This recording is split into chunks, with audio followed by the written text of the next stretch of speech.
जय श्री कृष्णा। राधे राधे भक्तों, जय माता दी। कैसे हैं आप सभी।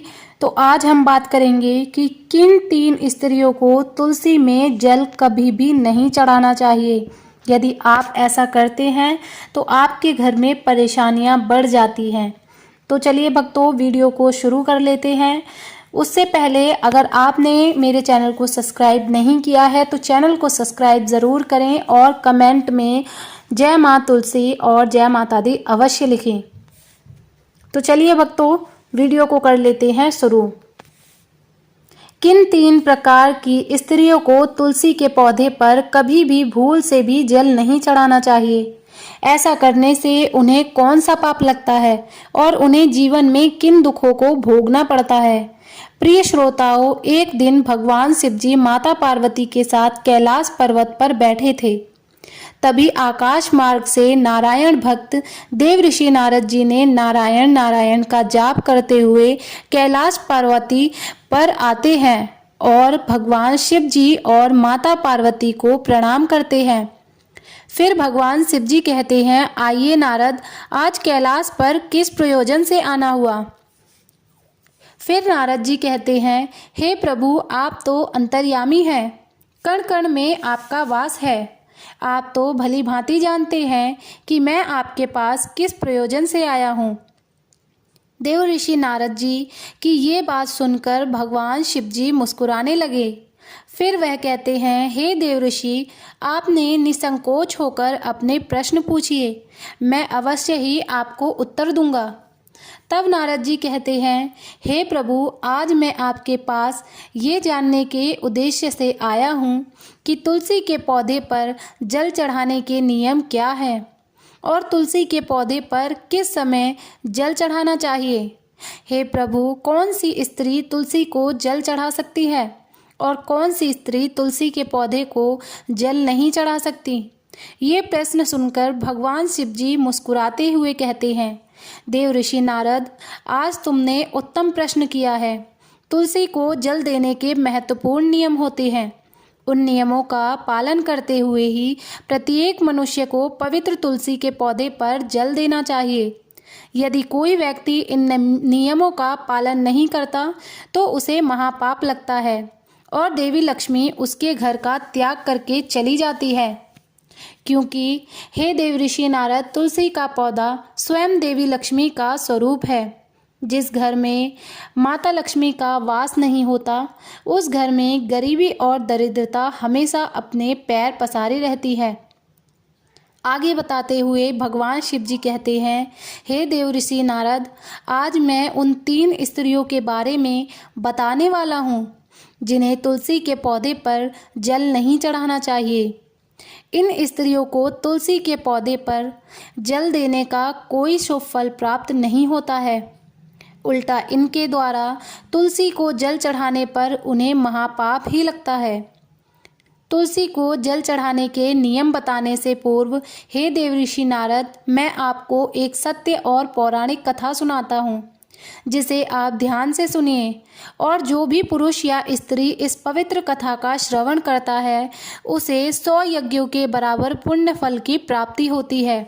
इस कथा को जो भी भक्त ध्यान पूर्वक सुनता है और इसका प्रचार करता है, भगवान उसके दुखों का नाश करते हैं और उसके घर में कभी भी दुख और दरिद्रता नहीं आती है और उसके घर में माता लक्ष्मी का आगमन होता है। देव ऋषि नारद कहते हैं, हे भगवान, आपके मुख से इस कथा को सुनने के लिए मेरा मन बहुत उत्सुक हो रहा है। प्रभु, आप कथा सुनाइए, मैं इसे ध्यान पूर्वक पूरा सुनूंगा। प्रिय भक्तगणों, आप सभी से निवेदन है कि आप सभी इस कथा को पूरा सुनना, क्योंकि हमारे धर्म ग्रंथों में कहा गया है कि आधा अधूरा ज्ञान मनुष्य के लिए घातक होता है। भगवान भोलेनाथ से मैं हाथ जोड़कर प्रार्थना करता हूँ कि जो भी इस कथा को पूरा सुनता है उस पर प्रभु आप अपनी कृपा दृष्टि बनाए रखिएगा। तो चलिए समय नष्ट ना करते हुए कथा को प्रारंभ करते हैं। भगवान शिव जी कहते हैं, हे देवऋषि, हजारों वर्ष पहले की बात है। विदे नामक देश में एक अत्यंत सुंदर नगरी थी। उस नगरी में कड़ाद नाम का एक नवयुवक ब्राह्मण निवास करता था। कणाद बहुत ही बुद्धिमान और नीति शास्त्रों में पारंगत था। उसने सभी वेदों का भी गहन अध्ययन किया था। उसी के नगर के पास अन्य एक नगर था। उस नगर में अत्रि नाम एक विद्वान ब्राह्मण था।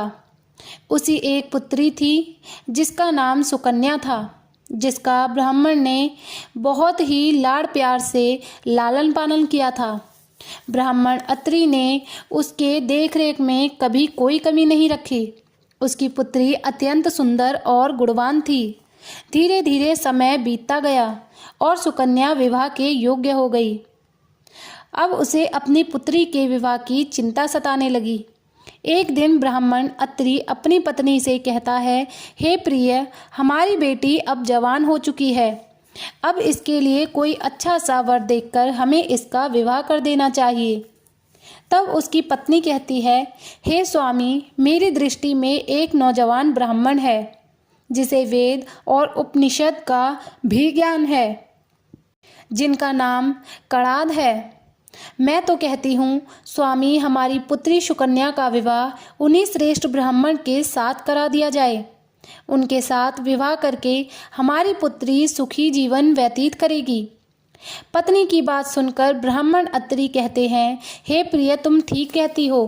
मैंने भी कणाद जी के बारे में लोगों से बहुत सुना है।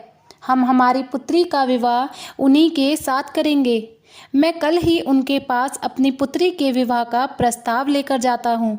फिर ब्राह्मण अत्रि अपनी पुत्री के विवाह का प्रस्ताव लेकर ब्राह्मण कणाद के पास नगरी की ओर प्रस्थान करते हुए और थोड़ी देर बाद वह कणाद के घर पहुँच जाते हैं। कणाद घर में अपने बूढ़े माता पिता की सेवा कर रहे होते हैं। जब ब्राह्मण अत्रि ने कणाद को अपने माता पिता की सेवा करते देखा तो उसे यह दृश्य देखकर बड़ा आनंद प्राप्त होता है। वह मन ही मन कहता है, धन्य है वे माता पिता जिन्होंने ऐसे पुत्र को जन्म दिया है। सच में यह ब्राह्मण पुत्र महान है। यह तो बड़ी प्रशंसा से अपने माता पिता की सेवा कर रहा है। भगवान शिव कहते हैं, हे नारद, कणाद की नज़र द्वार पर खड़े ब्राह्मण स्त्री की ओर पड़ी। वह तुरंत उठकर द्वार पर जाता है और ब्राह्मण अत्रि का स्वागत करता है और कहता है, हे ब्राह्मण देवता, पधारिए, आपका स्वागत है। कहिए मैं आपके लिए किस प्रकार से सहायता कर सकता हूँ। कणाद का अतिथि सत्कार देख ब्राह्मण अत्रि बहुत प्रसन्न हो जाते हैं। फिर ब्राह्मण अत्रि की नज़र आंगन में लगे तुलसी के पौधे पर पड़ी।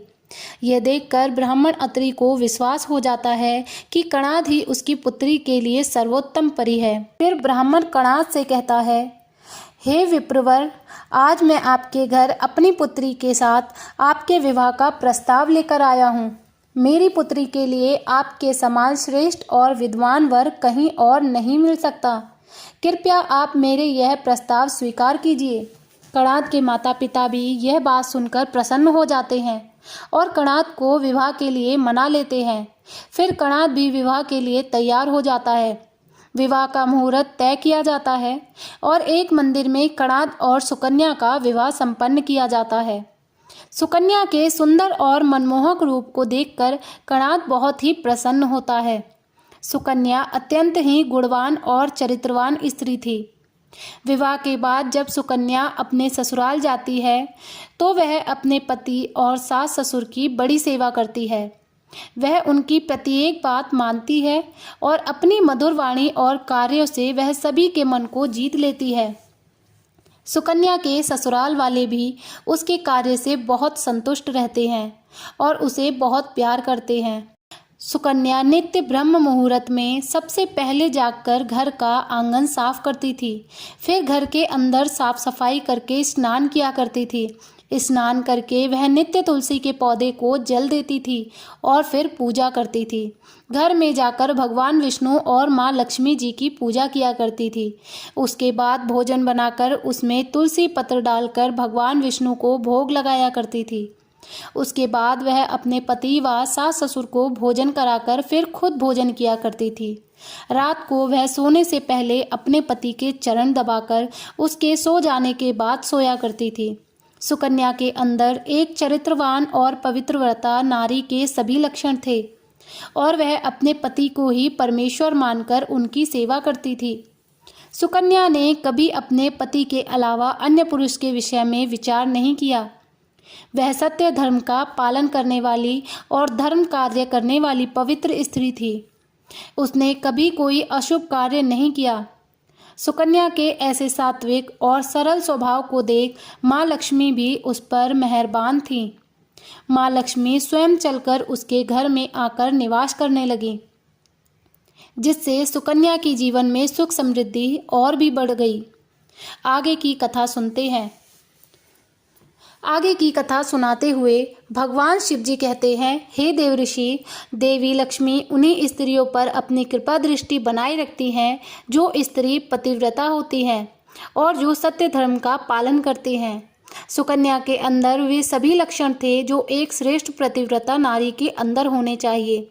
किंतु एक दिन सुकन्या की एक भूल के कारण देवी लक्ष्मी सुकन्या से रुष्ट हो गई और उसके घर को त्याग दिया। फिर देवऋषि नारद जी कहते हैं, हे प्रभु, सुकन्या ने ऐसी कौन सी भूल कर दी थी?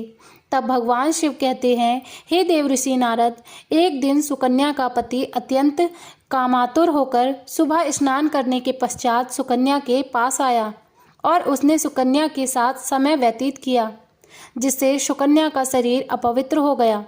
सुकन्या भी अपने मन को वश में ना कर सकी और अपने पति के साथ संबंध बना लिया। वह अपने नित्य नियम को भूल गई।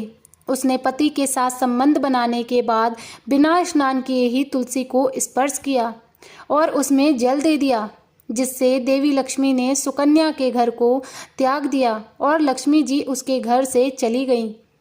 धीरे धीरे सुकन्या की आदत बिगड़ गई और अब वह सभी धार्मिक कार्यों से वंचित होने लगी।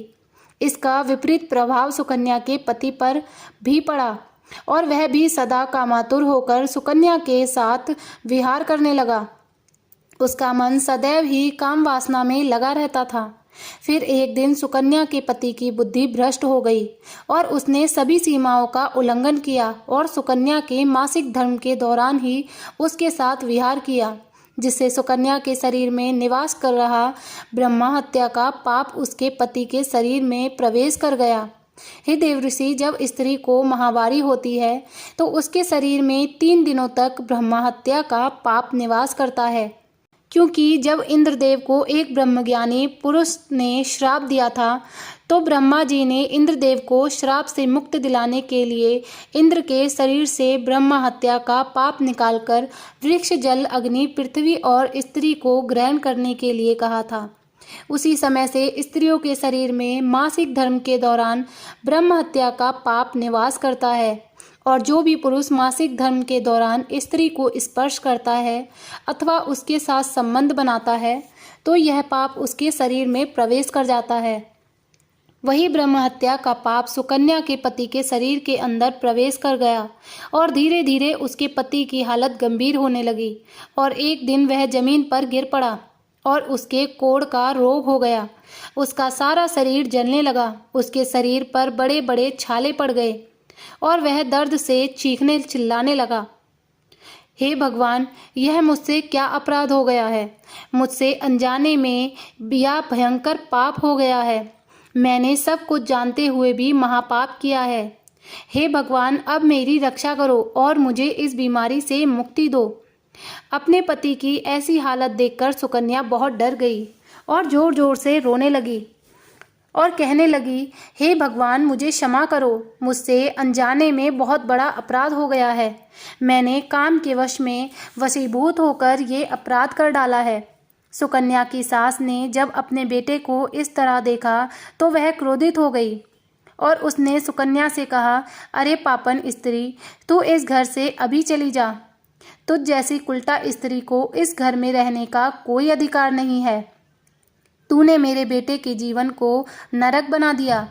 सुकन्या रोते हुए कहती है, हे सासू माँ, मैं कहाँ जाऊँ? मेरे पति के अलावा मेरा कोई नहीं है। मैं उन्हें छोड़कर जीवित नहीं रह सकती।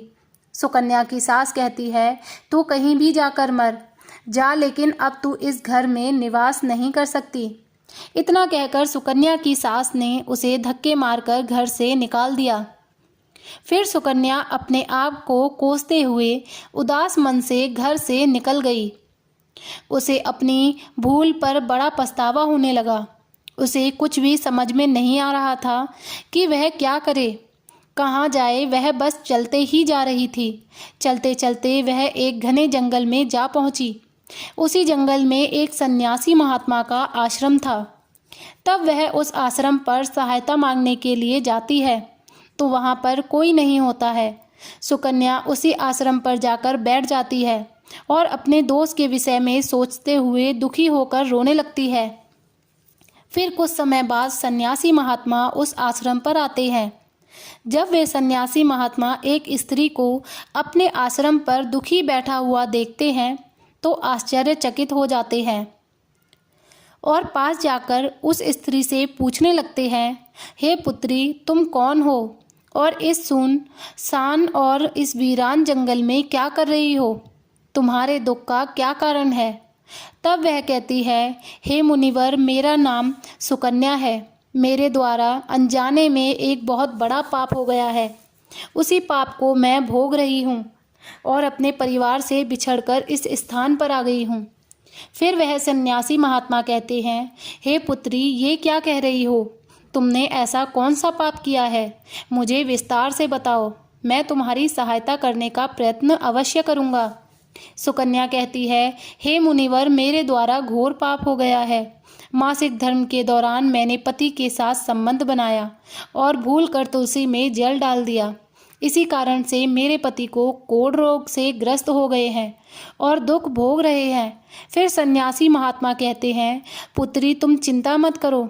तुम्हारे द्वारा जो पाप हुआ है उसका प्रायश्चित करो। तुम्हें अवश्य ही उस पाप से मुक्ति मिल जाएगी। तुम कल से ब्रह्म मुहूर्त में उठकर इस आश्रम में बैठकर भगवान विष्णु जी की पूजा करो और प्रतिदिन माता तुलसी को नित्य जल दो। ऐसा करने से भगवान विष्णु जी और माता लक्ष्मी जी तुमसे प्रसन्न होकर तुम्हारे पति को जल्द ही ठीक कर देंगे।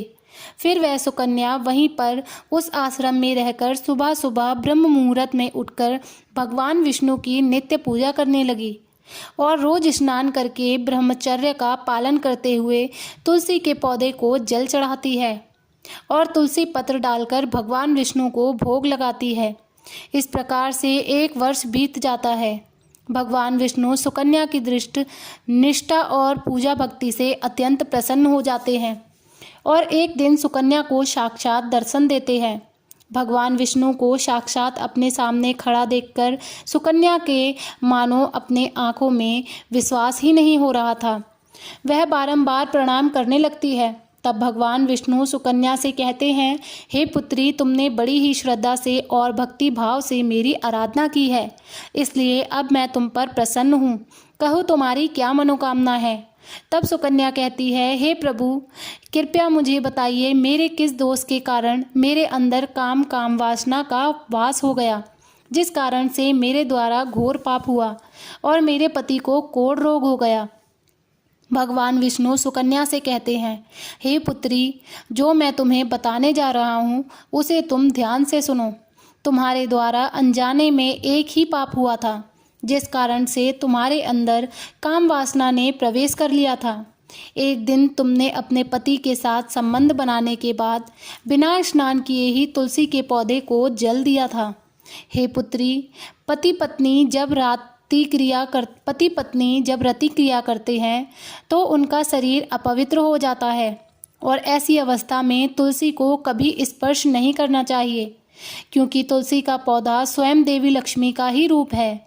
तुमने अपवित्र अवस्था में ही तुलसी को जल अर्पण किया था, जिस कारण से देवी लक्ष्मी तुम्हारे घर का त्याग करके चली गई और फिर काम वासना ने तुम्हारे अंदर प्रवेश कर लिया। उसी के कारण तुम्हारे और तुम्हारे पति के अंदर काम का प्रभाव अधिक बढ़ गया और मासिक धर्म के दौरान संबंध स्थापित करने के कारण तुम्हारे पति को कोढ़ का रोग हो गया। फिर सुकन्या कहती है, हे प्रभु, मुझसे अनजाने में ये घोर पाप हो गया था। अब इस पाप का क्या प्रायश्चित है? भगवान विष्णु कहते हैं, हे पुत्री, इस पाप का प्रायश्चित तुमने 1 वर्ष तक ब्रह्मचर्य व्रत का पालन करके कर लिया है, इसीलिए अब तुम पाप से मुक्त हो। सुकन्या कहती है, हे प्रभु, कृपया आप मुझे बताइए किस अवस्था में तुलसी को जल नहीं देना चाहिए और तुलसी को जल देने से क्या नियम है। भगवान विष्णु कहते हैं, हे पुत्री, आज मैं तुम्हें तुलसी को जल देने के नियम बताता हूँ, तुम इसे ध्यान से सुनो। भगवान विष्णु कहते हैं, हे पुत्री, तुलसी एक अत्यंत पवित्र पौधा है। इसमें स्वयं देवी लक्ष्मी जी निवास करती हैं, इसलिए यह मुझे सबसे अधिक प्रिय है। तुलसी के पौधे को कभी अपवित्र अवस्था में स्पर्श नहीं करना चाहिए। जो स्त्री माहवारी में हो, उस स्त्री को इस पौधे को कभी स्पर्श नहीं करना चाहिए, क्योंकि मासिक धर्म के दौरान स्त्री के शरीर में ब्रह्म हत्या का पाप निवास करता है। इसीलिए ऐसे में स्त्री को तुलसी को जल नहीं देना चाहिए। किसी भी स्त्री और पुरुष को संबंध बनाने के बाद बिना स्नान किए तुलसी के पौधे को स्पर्श नहीं करना चाहिए और ना ही इसे जल देना चाहिए, क्योंकि संबंध बनाने पर स्त्री और पुरुष का शरीर अपवित्र हो जाता है। ऐसी अवस्था में पवित्र तुलसी के पौधे को स्पर्श करने पर पाप लगता है और देवी लक्ष्मी रुष्ट होकर ऐसे स्थान से चली जाती हैं। हे पुत्री, वास्तुशास्त्र के अनुसार तुलसी के पौधे को सूर्यास्त के बाद नहीं छूना चाहिए, बल्कि शाम के समय बिना हाथ लगाए पौधे के निकट धूप दीप जलाकर पूजा करनी चाहिए, क्योंकि शाम के समय तुलसी को स्पर्श करने से माता लक्ष्मी क्रोधित हो जाती हैं। सूर्य ग्रहण और चंद्र ग्रहण के समय भी तुलसी के पौधे को जल नहीं चढ़ाना चाहिए। हे पुत्री, रविवार, एकादशी और ग्रहण काल के दौरान तुलसी के पौधे में जल देने से पाप लगता है और सुख समृद्धि में कमी आती है। तुलसी के पौधे को स्वर्ग और पृथ्वी के बीच का प्रवेश द्वार माना जाता है। हे पुत्री, अब मैं तुम्हें तुलसी को जल देने के संबंध में महत्वपूर्ण नियम बताता हूँ, तुम इसे ध्यान में सुनो। फिर सुकन्या हाथ जोड़कर कहती है, हे प्रभु, मेरे पति के रोग से पीड़ित हैं, कृपया कर मेरे पति को रोग से मुक्त कीजिए। तब भगवान विष्णु कहते हैं, पुत्री, तुमने इस तुलसी के पौधे की निरंतर 1 वर्ष तक पूजा की है। ये अत्यंत पवित्र पौधा है। अब तुम इसके पत्ते ले जाकर अपने पति को खिला दो, वह रोग और पापों से मुक्त हो जाएगा। फिर उस स्थान पर एक दिव्य प्रकाश होता है और भगवान विष्णु अंतर्ध्यान हो जाते हैं। सुकन्या भगवान विष्णु को बारंबार प्रणाम करके धन्यवाद देती है। फिर वह उस तुलसी के पौधे के कुछ पत्ते तोड़कर घर ले जाती है और अपने पति को खिला देती है। तुलसी के पत्ते खाते ही उसका पति एकदम से स्वस्थ हो जाता है और खुशी से सुकन्या को गले लगा लेता है। सुकन्या की सास भी जब यह चमत्कार देखती है तो बड़ी प्रसन्न हो जाती है और फिर वे सभी खुशी खुशी जीवन व्यतीत करने लगते हैं और प्रतिदिन भगवान की पूजा और आराधना करने के बाद तुलसी के पौधे को जल अर्पित करने लगे। आगे बताते हुए भगवान शिव जी कहते हैं, हे देव ऋषि, आप समझ गए होंगे कि किन अवस्थाओं में स्त्रियों को तुलसी के पौधे पर जल नहीं चढ़ाना चाहिए और ना ही तुलसी को स्पर्श करना चाहिए, अन्यथा इसके अशुभ परिणाम भोगने पड़ते हैं, जैसा सुकन्या के साथ हुआ था। अब जानते हैं तुलसी के पौधे से जुड़े महत्वपूर्ण नियम। धर्मशास्त्रों के अनुसार नियमित रूप से तुलसी के पौधे की पूजा करने से, जल और दूध चढ़ाने से भगवान विष्णु की विशेष कृपा होती है और कई परेशानियां खत्म हो जाती हैं और घर में शांति का निवास होने के साथ आर्थिक मजबूती भी आती है। तुलसी के पौधे को कभी दक्षिण दिशा में नहीं लगाना चाहिए। गुरुवार के दिन अगर घर में तुलसी का पौधा स्थापित किया जाए तो भगवान विष्णु की कृपा सदैव बनी रहती है।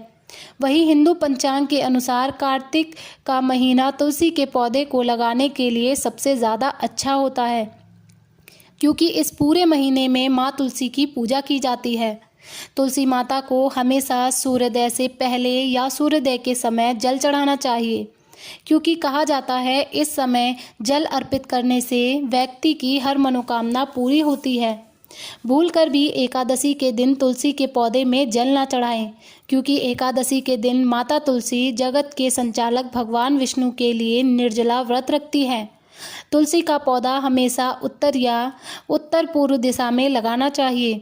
इस दिशा में तुलसी का पौधा लगाने से घर की नकारात्मक ऊर्जा दूर होती है और घर में हमेशा सकारात्मक ऊर्जा बनी रहती है और शुभ परिणाम प्राप्त होते हैं। अगर तुलसी का पौधा आंगन में लगाया जाता है तो यह बहुत शुभ होता है। तुलसी का पौधा कभी भी दक्षिण पूर्व की दिशा में नहीं लगाना चाहिए। यदि आग्नेय दिशा है, इस दिशा में तुलसी का पौधा रखने से जल्दी सूखने लगता है। तुलसी के पौधे को कभी भी अंधकार में नहीं रखना चाहिए। शाम के समय इसके पास दीपक जलाना चाहिए। इसके अलावा तुलसी के पौधे को चुनरी जरूर बांध देना चाहिए। चुनरी के बिना तुलसी माता का पौधा अधूरा माना जाता है। एकादशी के दिन तुलसी के पत्ते कभी नहीं तोड़ने चाहिए।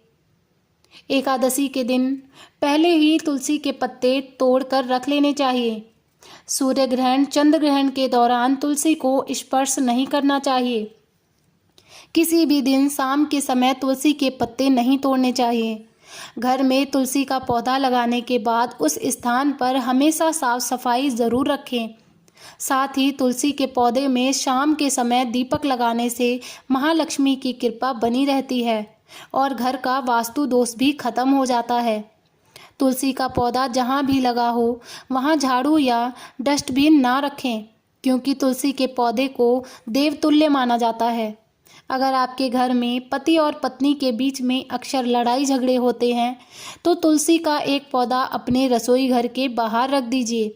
ऐसा करने से दाम्पत्य जीवन में मधुरता बनी रहती है। तुलसी का पौधा कभी भी छत पर नहीं लगाना चाहिए।